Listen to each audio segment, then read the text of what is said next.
ADG Agra Rajiv Krishna ने हाल ही में operation पहचान अभियान की शुरुआत की थी, जिसके तहत अपराध पर अंकुश लगाना और अपराधियों का डाटा एकत्रित करना मुख्य उसकी वजह थी।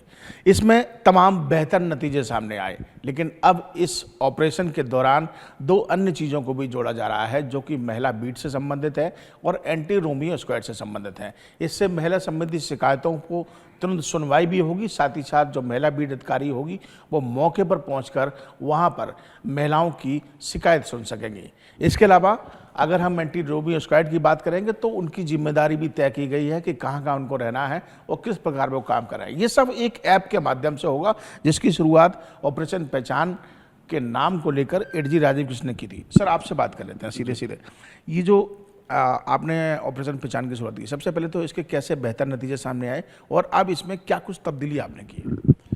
ऑपरेशन पहचान पूरे आगरा जोन के सभी 8 जिलों में गत करीब 1.25 साल से चल रहा है। इसमें आगरा जोन के पिछले करीब 15 साल के जो मुकदमे हैं, ख़ासतौर से ऐसे मुकदमे, ऐसे मामले जो प्रॉपर्टी ऑफेंसेस से जुड़े हुए हैं या ऐसे अपराध जो आदतन अपराधियों से जुड़े हुए हैं, उनका डेटा इसमें फीड किया गया है। इसमें करीब 1.25 लाख अपराधियों का डेटा फीड है और इसको जो हमारे पुलिस की सबसे छोटी यूनिट होती है बीट, उससे जोड़ा गया है। तो अब ये 1.25 लाख अपराधी जो हैं प्रत्येक ज़िले के, प्रत्येक थाने के, प्रत्येक बीट से जुड़े हुए हैं। प्रत्येक कांस्टेबल को ये पता है कि उनके हल्के में रहने वाले जो अपराधी हैं वो कौन कौन हैं। उसका उनको मौके पर सत्यापन करना होता है, उनके यहाँ पर एक पीरियोडिक विज़िट करना होता है और उनकी गतिविधियों के बारे में जानकारी करनी होती है। इस कारण से जो अपराधों में भी कमी आई है और उन अपराधियों के ऊपर भी एक मानसिक रूप से एक दबाव रहता है कि लगातार उनकी निगरानी हो रही है। ये सारी प्रक्रिया जो है ऑटोमेटिकली रियल टाइम बेसिस पर इस ऐप में शामिल हो जाती है। जब भी कोई हमारा कर्मी किसी गांव में जाता है और वहां पर किसी अपराधी के घर पर जाकर के उसका सत्यापन करता है, तो उसको मैंडेटरीली वहीं पर रह करके उसका जानकारी भरनी पड़ती है। उसको कहीं और से नहीं भर सकती, अदरवाइज़ वो जीपीएस लोकेशन की वजह से वो अनुमन्य नहीं होगी। शासन की दो और प्राथमिकताएं चल रही हैं, वो है महिला बीट से संबंधित और एंटी रोमियो स्क्वाड से संबंधित। ये दोनों ही प्राथमिकताएं महिलाओं को अधिक सुरक्षा देने की भावना और उद्देश्य के साथ शुरू की गई हैं। अब पिछले करीब 3 महीने से आगरा जोन में इन दोनों के लिए भी इसी ऐप के तहत इसको और व्यापक बनाया गया है। पूरे जोन में करीब 1405 महिला बीटें बनी हुई हैं प्रत्येक सारे जिलों में मिला करके, और ये सभी 1405 बीटों को उनके गांव बटे हुए हैं और उनके लिए भी ये निर्धारित किया गया है कि जब वो उन बीटों में किसी गांव में जाएंगी तभी वहाँ से वो एंटर इसमें डेटा कर पाएंगी, अदरवाइज़ वो जीपीएस एनेबल होने की वजह से उनका वो डेटा एक्सेप्ट नहीं होगा। दूसरा, इसमें ये प्रावधान किया गया है कि उनको उस जगह पर कम से कम आधे घंटे रहना आवश्यक है। आधे घंटे से कम अगर वहाँ पर उनका लोकेशन रहेगा तब भी डेटा इसको एक्सेप्ट नहीं करेगा।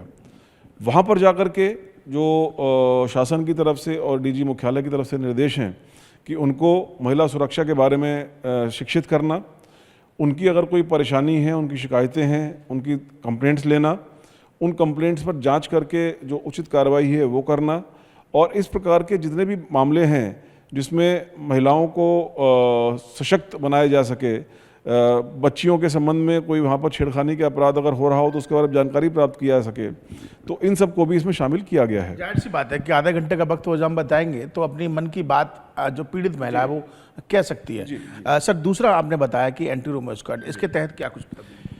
एंटी रोमियो स्क्वाड पिछले 5 साल से इस प्रदेश में चल रहा है, 6 साल से। इसको भी इसी ऐप में जोड़ा गया है।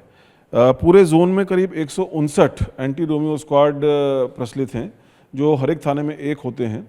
इनका सवेरे पार्कों का निरीक्षण, उसके बाद स्कूल के, कॉलेजेस के खुलने के टाइम उनके उस क्षेत्र में रहना, उसके बाद बैंकों का निरीक्षण, उसके बाद स्कूलों में बंद होने के टाइम में स्कूलों के पास रहना, और फिर शाम को बाज़ारों का निरीक्षण। तो ये 5 गतिविधियां जो हैं इनके द्वारा की जानी प्रस्तावित हैं या जो की जाती रही हैं।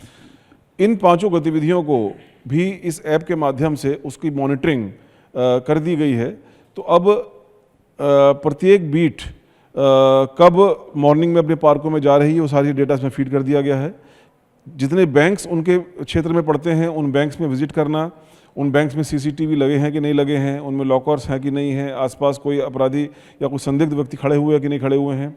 इसी प्रकार से स्कूलों कॉलेजेस में सवेरे जब जाते हैं वहाँ पर तो आसपास कोई भीड़ भाड़ तो नहीं है या कोई पान की दुकान वगैरह के आसपास लड़के तो नहीं खड़े हैं। तो इन सब चीज़ों की जानकारी ऑटोमेटिकली इस ऐप में फीड हो जाती है।